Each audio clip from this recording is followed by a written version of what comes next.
मुंबई में नए साल के जश्न के लिए मुंबई मेट्रो और लोकल ट्रेनें रात भर चलेंगी। बार और होटल और रेस्टोरेंट सुबह 5 बजे तक खुले रहेंगे। मुंबई में Gateway of India, Marine Drive, Girgaon Chowpatty, Bandra Bandstand, Juhu, Versova beach सहित शहर के प्रमुख स्थानों पर भारी भीड़ जुटने की संभावना को देखते हुए सभी होटल, रेस्टोरेंट, मॉल को सुबह 5 बजे तक खोलने की अनुमति। कानून व्यवस्था बनाए रखने के लिए मुंबई महाराष्ट्र में व्यापक सुरक्षा व्यवस्था। मुंबई में 17,000 से अधिक पुलिस कर्मियों को तैनात किया गया। एक अधिकारी ने मंगलवार को यह जानकारी दी। जगह जगह पुलिस डिप्लॉय।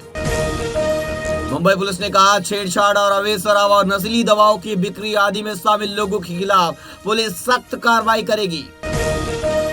नए साल के स्वागत के लिए महाराष्ट्र सरकार ने होटल और बार को सुबह 5 बजे तक खुला रखने की अनुमति दी। वही हालांकि ध्वनि प्रदूषण के नियम लागू रहेंगे। तेज साउंड बजाने की अनुमति नहीं। महाराष्ट्र मुंबई में 15 जनवरी को पेड लीव। आपको बता दें, मतदान के चलते 29 महानगर पालिकाओं में मतदान होगा, जिसके चलते सरकार ने पेड लीव की घोषणा की। संजय राउत के बंगले के बाहर खड़ी कार पर रात 12 बजे बम धमाके की धमकी। पुलिस और बम निरोधक दस्ता पहुंचा, जांच में जुटी पुलिस। संजय निरुपम ने कहा कि जो लोग जिहादियों के दबाव में बुर्का पहनने वाले या टोपी पहनने वाले व्यक्ति को मेयर बनाने का सपना देख रहे हैं, उनका ये सपना कभी पूरा नहीं होने दिया जाएगा। बीएमसी चुनाव से पहले मुंबई में राजनीतिक बयानबाजी तेज हो गई है। भाजपा नेता किरीट सोमैया ने कहा, मराठी मुंबई को मुस्लिम मुंबई नहीं होने देंगे। रामदास आठवले ने देवेंद्र फडणवीस से की मुलाकात। एक मंत्री पद और विधान परिषद सीट की रखी मांग। वहीं वसई विरार में आरपीआई ने बिना शर्त बहुजन विकास आघाड़ी को समर्थन दिया।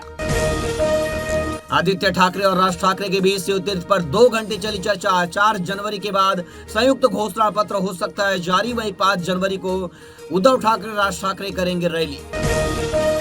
भाजपा के 6 उम्मीदवार चुनाव नतीजों से पहले ही निर्विरोध विजयी घोषित हुए, जिनमें कल्याण, डोंबिवली, धूले और पनवेल की प्रत्याशी शामिल हैं।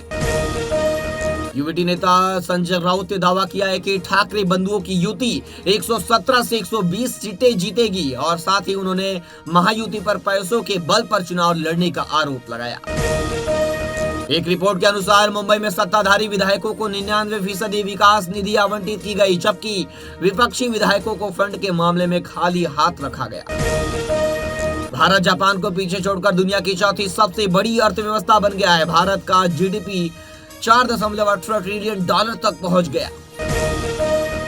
वसई विरार में बहुजन विकास आघाड़ी 103 सीटों पर लड़ रही। कांग्रेस 60 सीटों पर, मनसे 2 सीटों पर और स्वराज्य अभियान धनंजय गावड़े 2 सीटों पर मिलकर चुनाव लड़ेंगे।